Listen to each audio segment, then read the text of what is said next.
The rain hadn't stopped for 3 days when Sarah Mitchell found the photographs. They were tucked inside the walls of her new house in Rogersville, Tennessee. Old Polaroids, faded, water-stained. Each one showed the same thing: her bedroom, her bed, taken from the closet, but the house had been empty for 7 years. Few people know what really happens in the small towns of Tennessee, the ones tucked between the mountains where fog rolls thick and the trees grow so close they swallow the light, where everyone knows your name, but no one talks about what happened on Hickory Road, or why the Dawson family left in the middle of the night, or what the hunters found near the old mill. These aren't legends. These are the stories that kept people awake, that made them check their locks twice, that made them wonder if the person sitting across from them at Sunday service was who they claimed to be. This is what happens when small towns keep secrets too long. Sarah had moved to Rogersville for the quiet. After years in Nashville, the noise had worn her down. She wanted space, peace.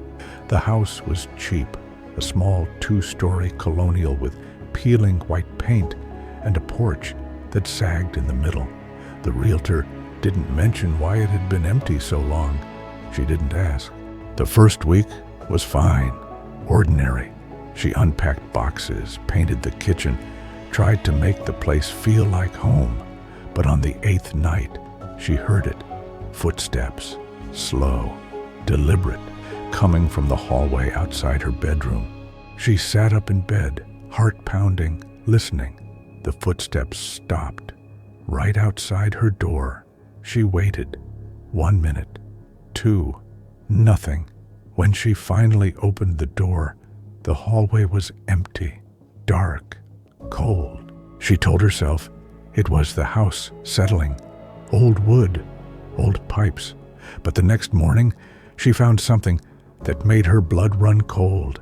Muddy footprints, leading from the front door, up the stairs, stopping outside her bedroom, the same place the footsteps had stopped the night before.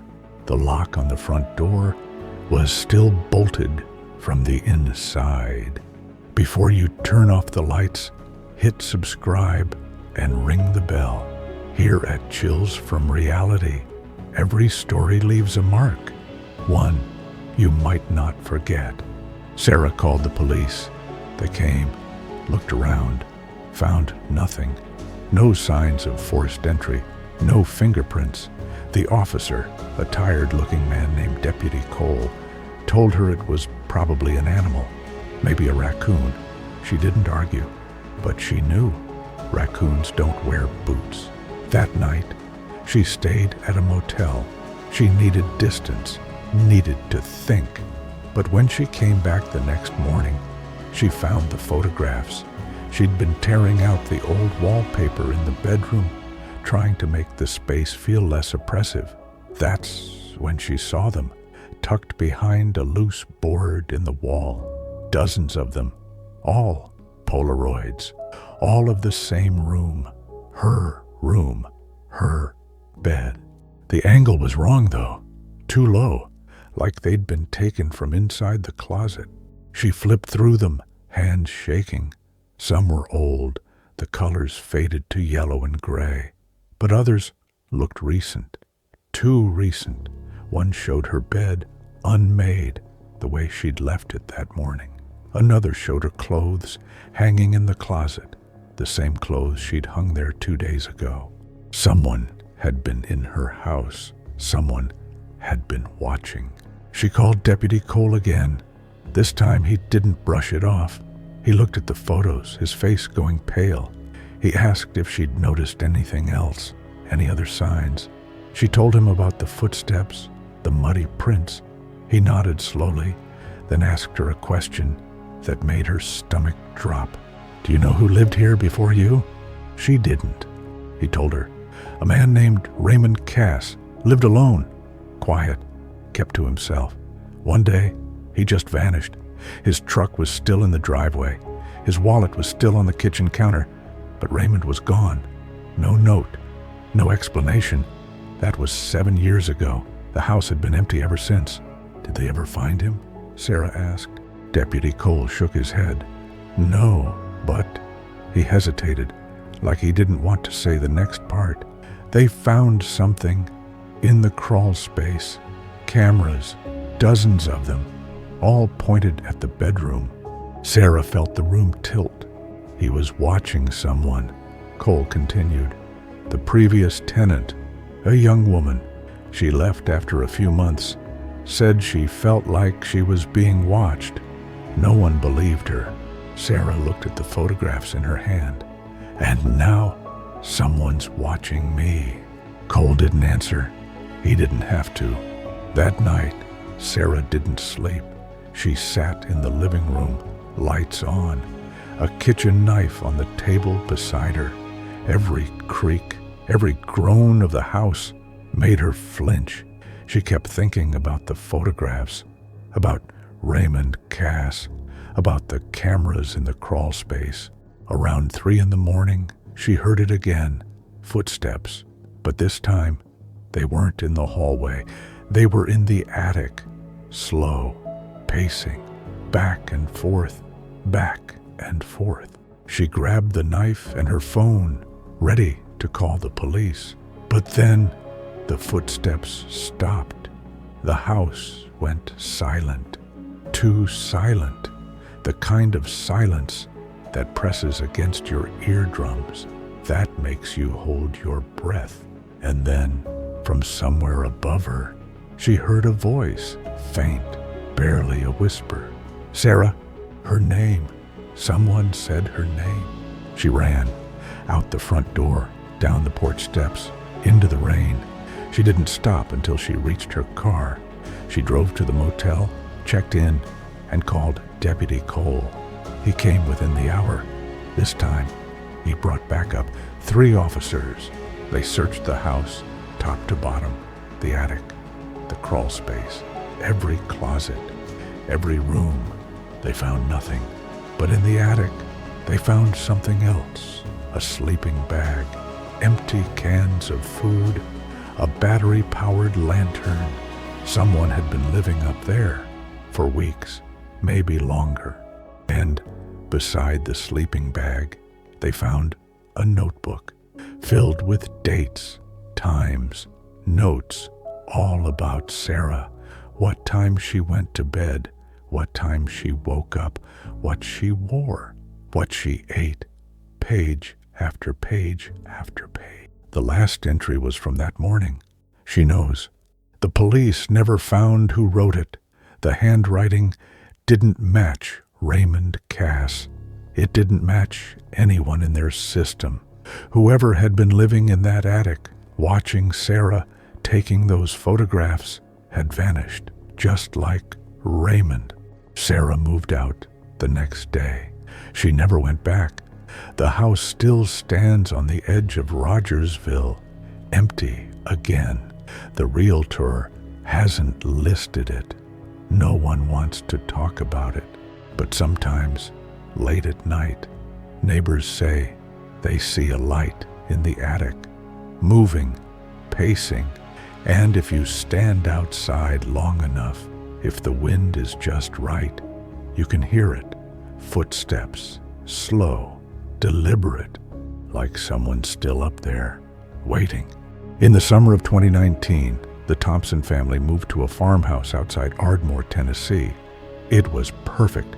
10 acres of land, a wraparound porch, a red barn that looked like something out of a postcard.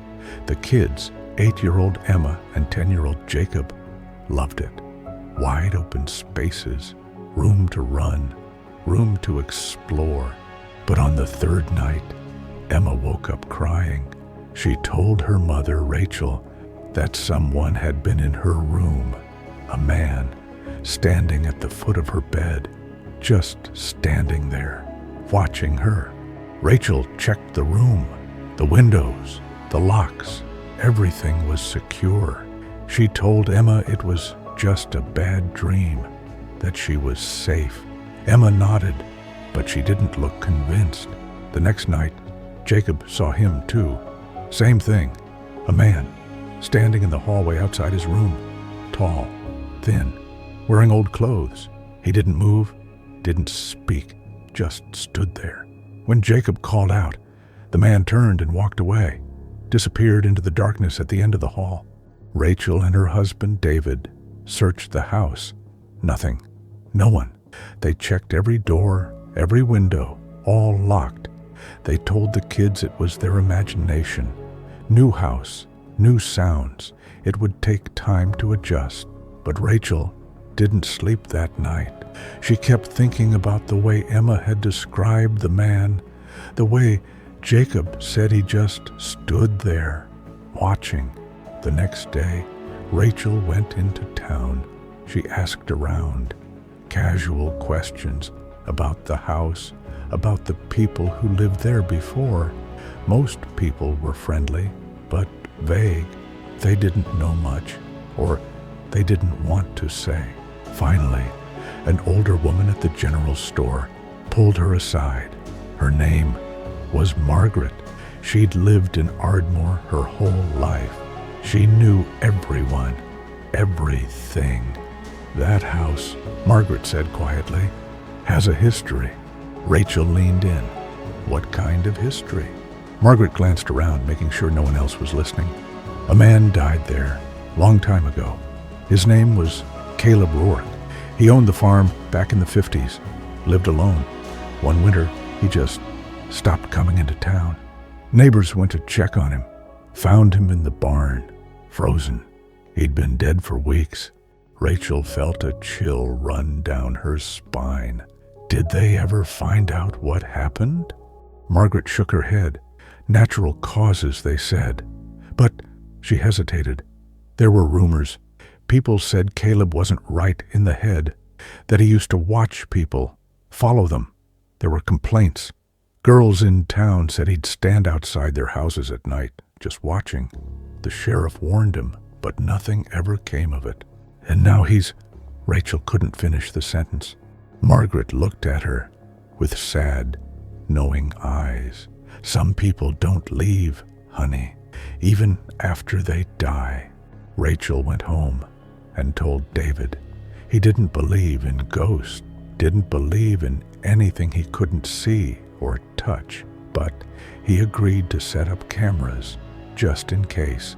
They put one in the hallway, one in Emma's room, one in Jacob's. That night, at 2:47 a.m., the camera in the hallway captured something, a figure, tall, thin, standing at the end of the hall, just like the kids described. It didn't move, didn't make a sound. It just stood there for 11 minutes, and then it turned and walked away into the darkness. The footage was grainy, but you could see it, clear as day. A man wearing old, tattered clothes. His face was pale, gaunt, and his eyes were empty, like something was looking out from behind them, but it wasn't human anymore. David watched the footage over and over.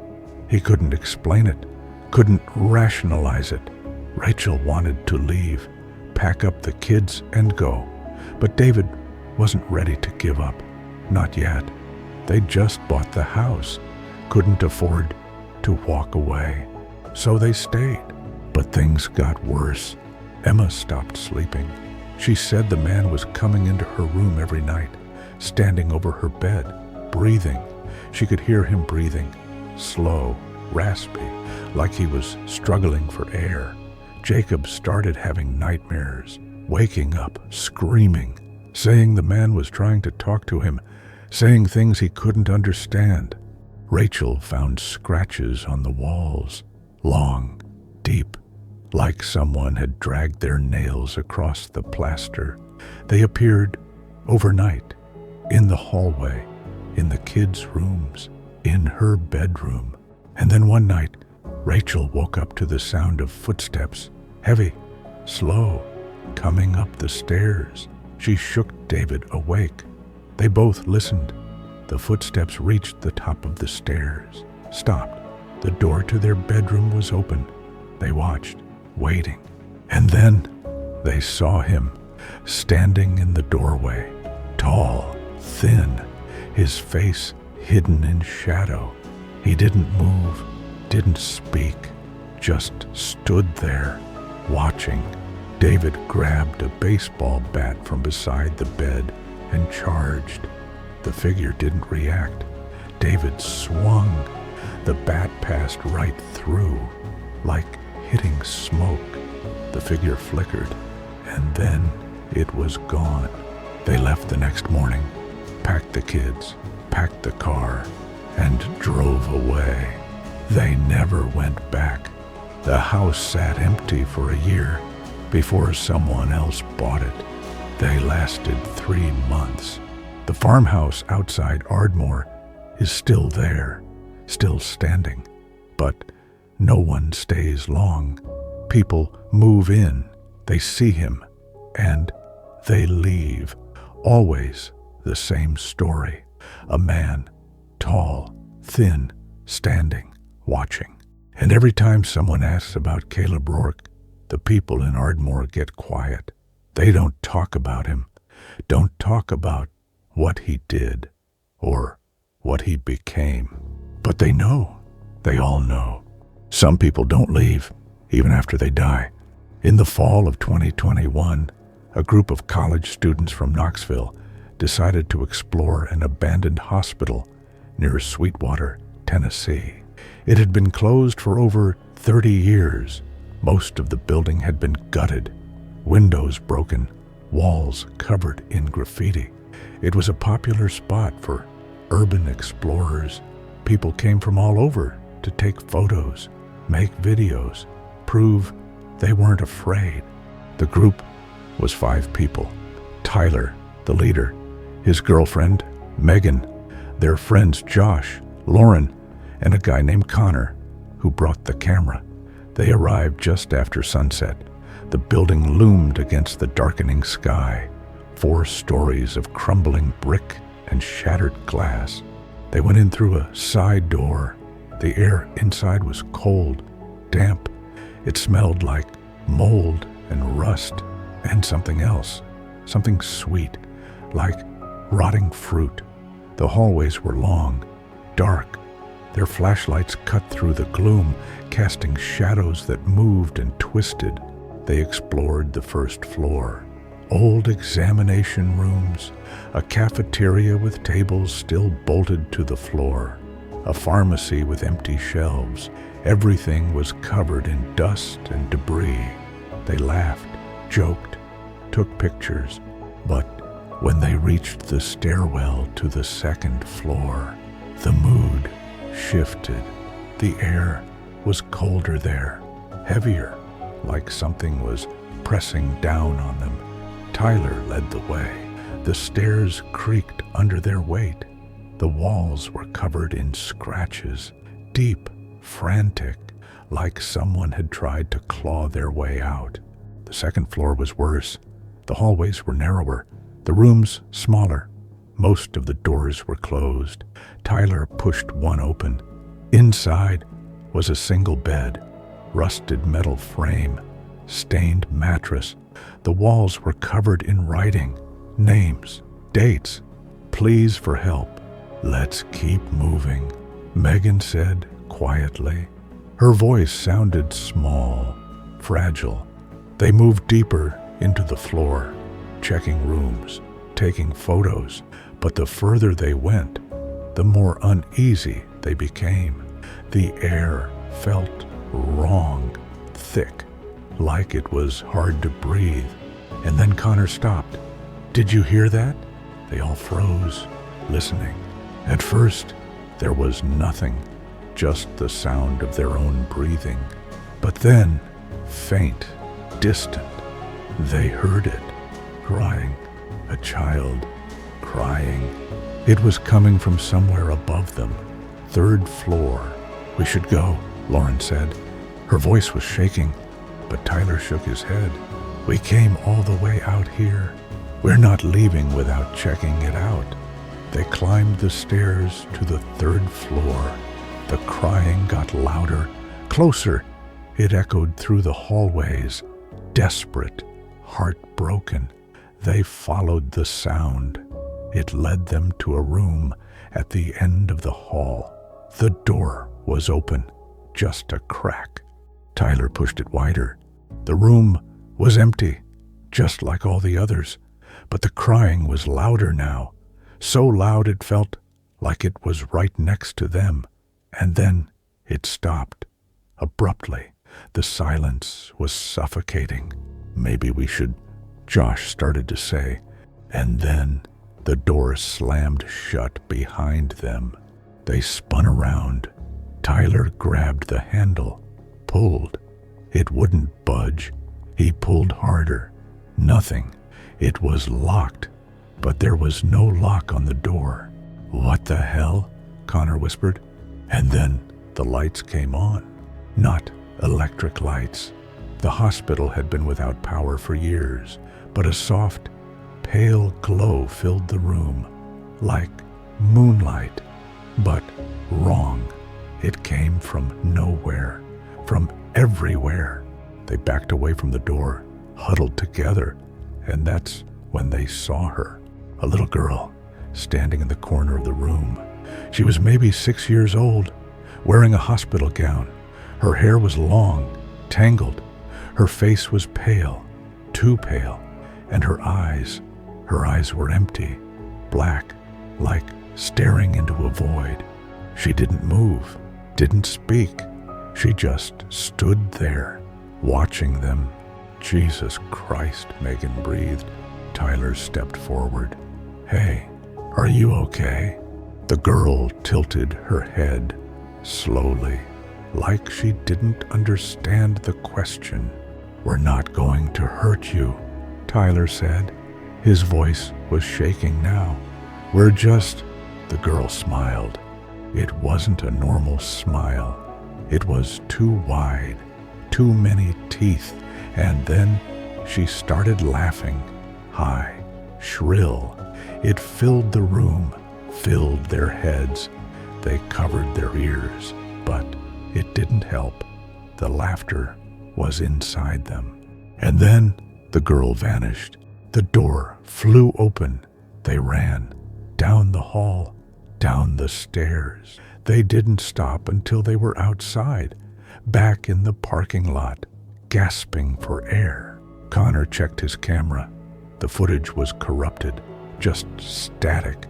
But in the static, you could see shapes moving, and if you listened close enough, you could hear it, the laughter still echoing. They never went back. None of them talked about what happened. But Connor still has nightmares. He says he sees the girl standing in his room, at the foot of his bed, just watching, smiling. The hospital in Sweetwater is still there, still abandoned. People still go inside, but some of them don't come out the same. They talk about the third floor, about the girl, about the way she looks at you, like she knows something you don't. And every now and then, someone goes missing. Not forever, just for a few hours. They turn up outside, confused, disoriented. When you ask them what happened, they can't remember. But they all say the same thing. "She wouldn't let us leave. Would you have stayed? Would you have gone to the third floor? Tell me in the comments." In 2017, a truck driver named Paul Henley was making a late-night delivery through the back roads of Lawrence County, Tennessee. It was past midnight. The roads were empty. Fog rolled thick across the asphalt, swallowing his headlights. He'd driven this route 100 times, knew every turn, every hill. But that night, something was different. He came around a bend and saw a woman standing in the middle of the road.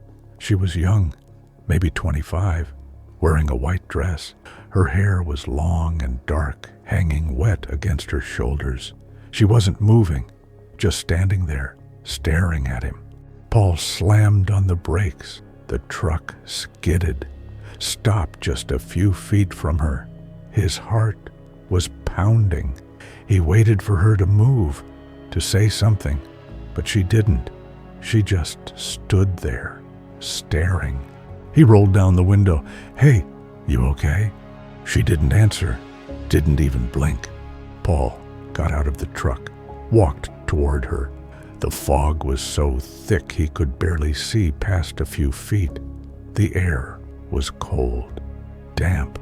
It clung to his skin. "Miss, you need help?"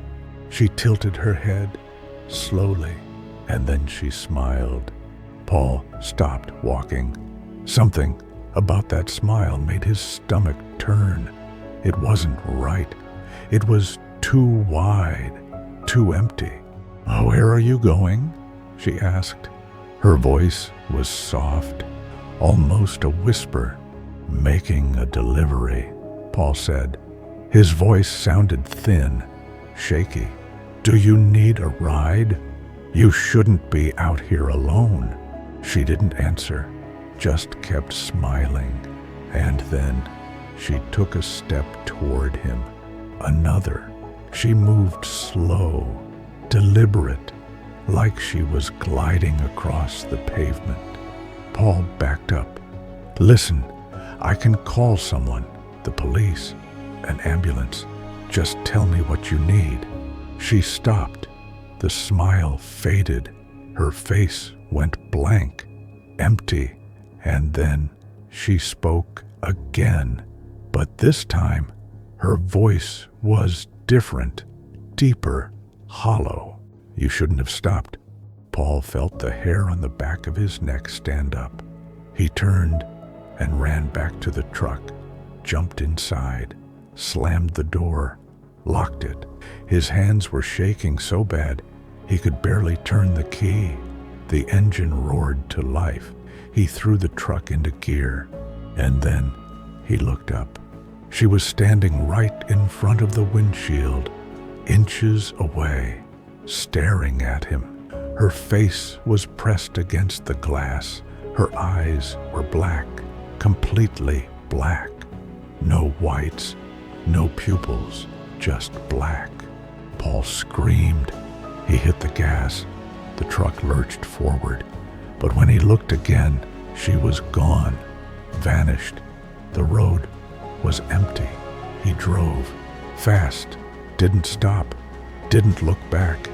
When he finally reached his destination, he was drenched in sweat, shaking. He told his boss what happened.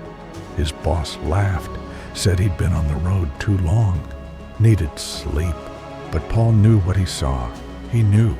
He asked around, talked to other drivers, and that's when he heard the stories about the woman in white, about the back roads of Lawrence County, about the people who stopped to help her. Some of them made it out. Some of them didn't. One driver said he picked her up once.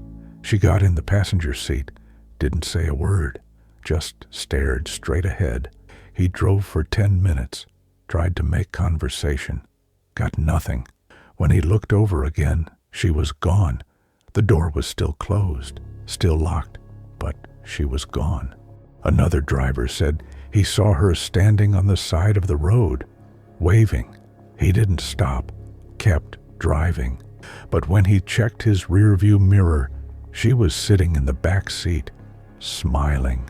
He swerved, nearly crashed. When he looked again, she was gone. No one knows who she is or what she wants. Some say she died in a car accident on that road years ago. Some say she was murdered, dumped in the woods. Others say she was never human to begin with. Paul doesn't drive that route anymore. He requested a transfer, took a pay cut. He doesn't care. He says he still sees her sometimes, in his dreams, standing in the fog, smiling, waiting. And every now and then, another driver calls in, says they saw her, says they stopped. Most of them are fine, shaken, but fine. but some of them never call back. The back roads of Lawrence County are still there, still empty, still thick with fog, and if you drive them late at night, if the fog is just right, you might see her standing in the road, wearing white, smiling. And if you stop, if you get out of your car and walk toward her, I hope you're ready, because some things don't want help.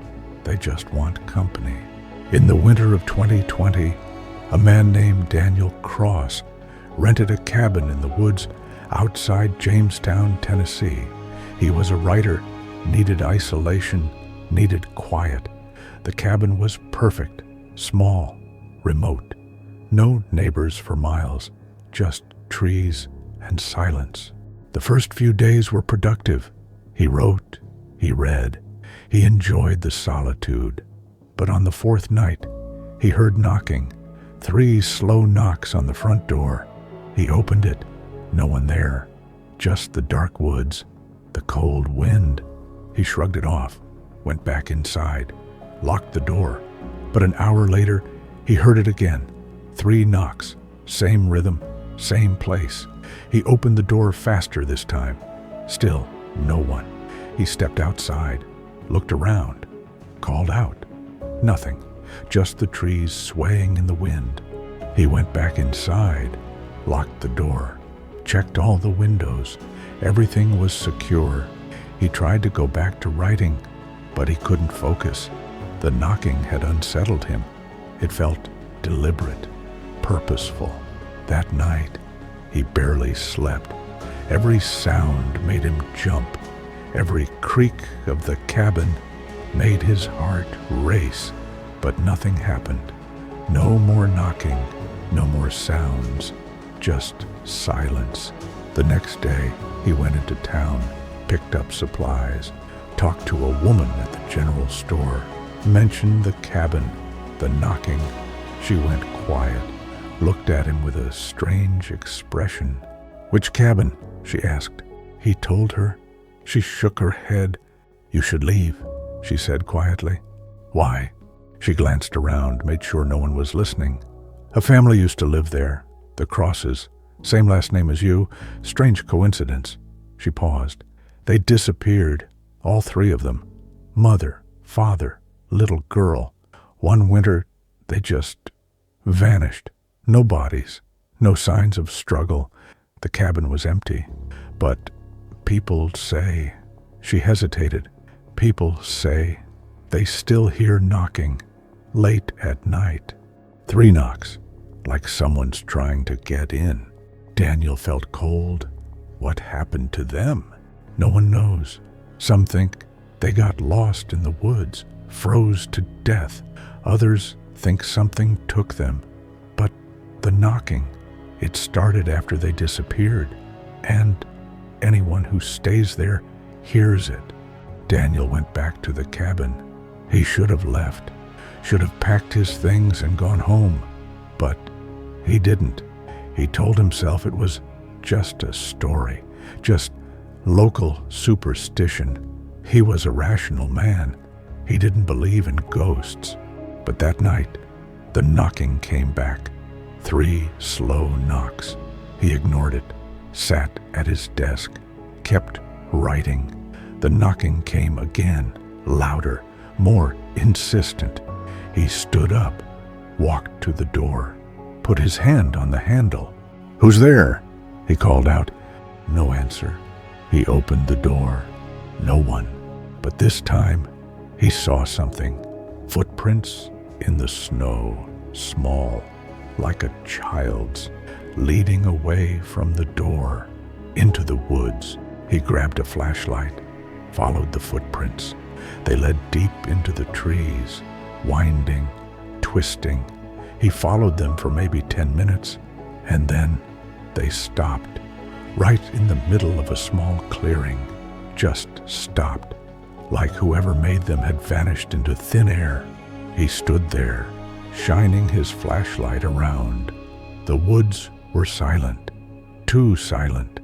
No wind, no animals, nothing. And then he heard it. A voice, faint, coming from somewhere behind him. "Help us." He spun around. No one there, just trees, darkness. "Please, help us." It was a child's voice, a little girl. She sounded scared, desperate. Daniel's hands were shaking. "Where are you? We're lost." "Where? We can't find the way home." He backed away, slowly. I can't help you. Please." The voice was closer now, right behind him. He spun around. Nothing, just darkness. He ran, back through the trees, back to the cabin. He didn't stop, didn't look back. When he got inside, he locked the door, barricaded it with furniture. He sat in the corner of the room, flashlight in hand, waiting for dawn. The knocking came again. 3 slow knocks. But this time, it wasn't just at the door. It was at the windows, at the walls, all around the cabin, surrounding him. And then he heard the voices, dozens of them, men, women, children, all whispering, all saying the same thing. "Help us, please, help us." Daniel covered his ears, squeezed his eyes shut. He stayed like that until morning. When the sun finally rose, the knocking stopped. The voices faded. The cabin was silent again. He packed his things, left, never went back. The cabin outside Jamestown is still there, still empty. People rent it sometimes, but they never stay long.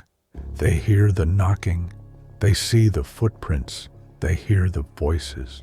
And if you follow those footprints into the woods, if you go deep enough, you'll find something, a clearing. And in that clearing, scattered among the trees, you'll find bones, small ones, belonging to a family that disappeared a long time ago. They're still out there, still lost, still knocking, hoping someone will help them find their way home. But no one ever does. If you've made it this far, you're braver than most. Hit that like button. Subscribe if you haven't already. Because here at Chills from Reality, the fear doesn't end when the story does. It follows you home. It waits in the dark. And it knows your name. These stories are real. The places are real. The fear is real. And somewhere in the small towns of Tennessee, in the quiet corners where no one looks, something is still waiting, still watching, still whispering your name in the dark. Sleep well.